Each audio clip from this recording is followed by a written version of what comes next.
Bonjour à tous, cette semaine, deux parachiotes, Matot, Massé. Ce sont les deux dernières parachiotes du livre de Bamidbar. Ce Shabbat est donc un Shabbat Chazak.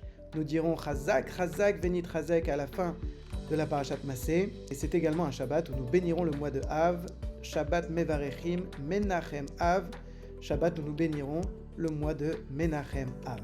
Le premier pasuk, premier verset de la parachat Massé.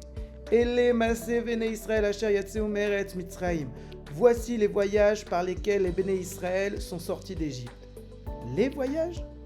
Mais il n'y a qu'un seul voyage par lequel nous sommes sortis d'Égypte. C'est lorsque nous sommes passés de Ramsès à Sukkot.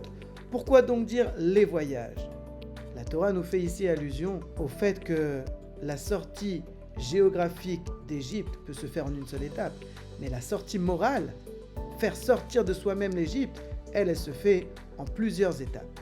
Chaque étape décrite dans la paracha, 42 au total, nous ont aidés à quitter moralement l'Égypte et à nous rapprocher petit à petit de la terre d'Israël, à quitter une situation difficile pour petit à petit nous rapprocher de la volonté d'Hachem.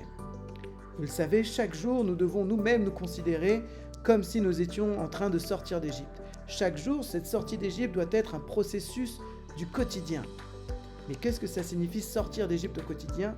Ça signifie chaque jour être capable de se dépasser un peu plus, de faire en sorte que demain soit meilleur qu'aujourd'hui. Nous pouvons avoir des réussites au quotidien, nous pouvons avoir réussi à progresser, à nous élever. Ces 42 étapes viennent nous apprendre qu'il ne faut pas se suffire de cela, mais que chaque jour nous devons chercher d'autres objectifs à atteindre, d'autres réussites à valider pour pouvoir être toujours dans une dynamique d'élévation et non pas stagner.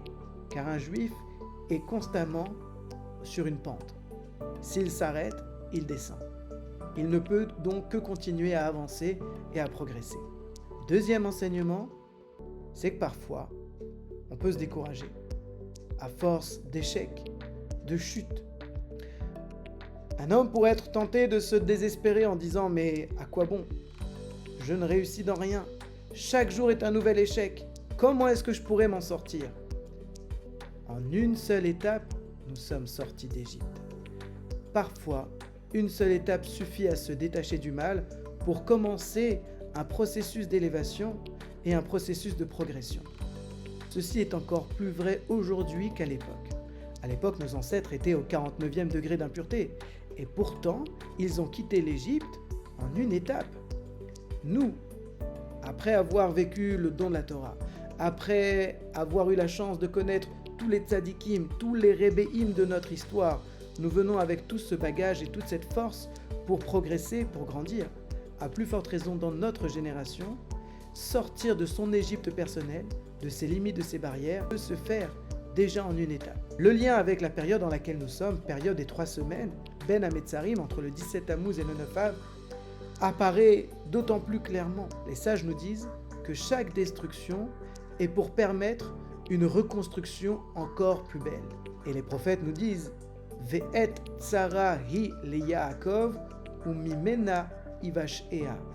Et c'est un moment de souffrance pour Yaakov, et à partir de ce moment-là, Ivashea, il sera sauvé.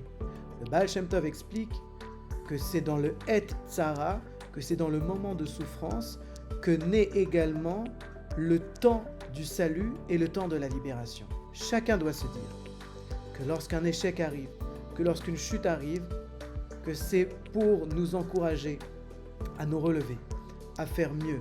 Sheva Ipol Tzadik Vekam.